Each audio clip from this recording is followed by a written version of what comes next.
நம்மள சில பேர் அவங்களோட ஏர்லி ஸ்டேஜ்லேயே அவங்களோட கரியர் பார்த்து சூஸ் பண்ணி அதுக்காகவே ஒர்க் பண்ண ஆரம்பிச்சுப்பாங்க.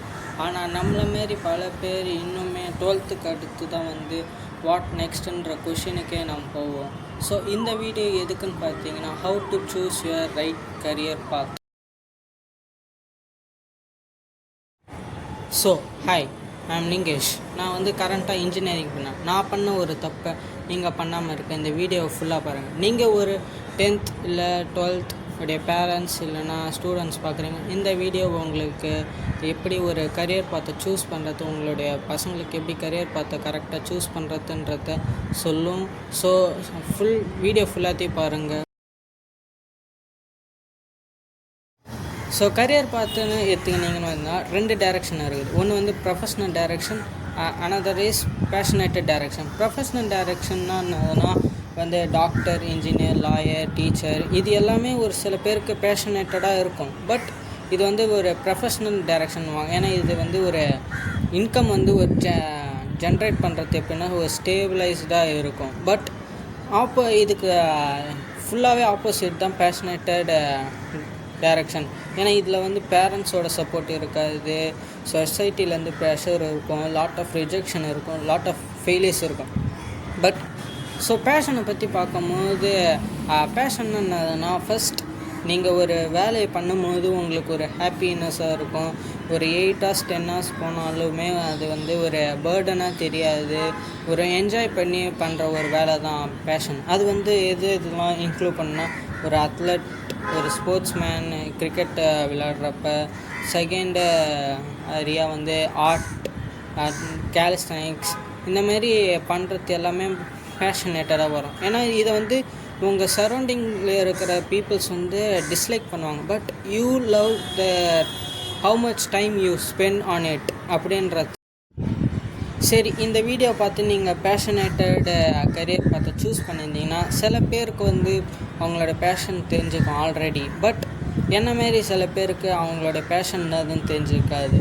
How to find the passion அப்படின்றத பற்றி பார்ப்போம். ஃபஸ்ட், நான் எப்படி கண்டுபிடிச்சேன், என்னுடைய ஒரு மெத்தடு வழியாக நான் எப்படி என்னுடைய பேஷனை கண்டுபிடிச்சேன்னு சொல்லலாம்.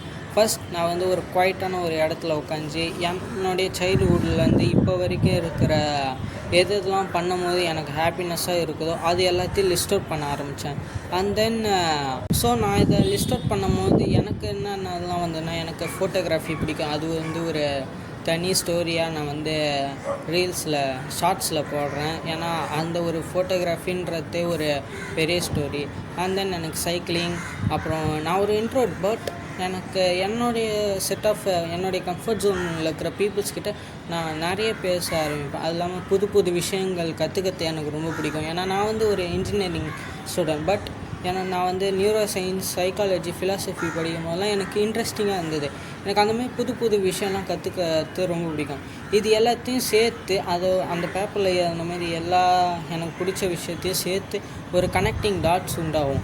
அதுதான் உங்களுடைய பேஷனாக இருக்கும். ஏன்னா பேஷன் ஒரு மாரி each one have different face identity மாரி எல்லாருக்குமே ஒரு பேஷன் வரும். ஏன்னா சில பேர் ஆர்டிஸ்ட் ஆவாங்க, சில பேர் டான்ஸர் ஆவாங்க, சில பேர் கேலிஸ்தனிக்ஸ் அத்லட் ஆவாங்க, சில பேர் கண்டென்ட் கிரியேட்டர், அதுமாரி வித்தியாசமான ஒரு பேஷனில் போகிற F1 ரேசர்ஸ், இந்தமாரி அவங்களோட பேஷனை சேஸ் பண்ணி நீங்கள் நிறைய எஃபெக்ட் போட வேண்டியதாக இருக்கும். ஏன்னா உங்களுடைய பேரண்ட்ஸ்கிட்டேருந்து, உங்களுடைய சொசைட்டிலேருந்து, எல்லா இடத்துலேருந்து ப்ரெஷர் வரும்போது நீங்கள் ஒரு ஸ்டேபிளாக இருந்தீங்கன்னா you will succeed in your fashion.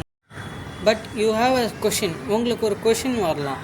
நான் ஆல்ரெடி ஃபினான்ஷியலாக ஸ்ட்ரகிளில் இருக்கிறேன், நான் எப்படி என்னுடைய பேஷனை ஃபாலோ பண்ணி என்னுடைய கரியர் பார்த்துக்கு போகிறதுன்ட்டு. நவ் இமேஜின், இப்போ ரொனால்டோ ஒரு டாக்டராக, ஒரு இன்ஜினியராக இருந்தால் இவ்வளோ ஃபேமஸ் ஆகிருப்பார். இல்லை ஒரு மெஸ்ஸி டாக்டராக, இன்ஜினியர், லாயராக மாதிரி இருந்தால் இவ்வளோ ஃபேமஸ் ஆகிருப்பாங்கன்னு நினச்சிப்பேன்.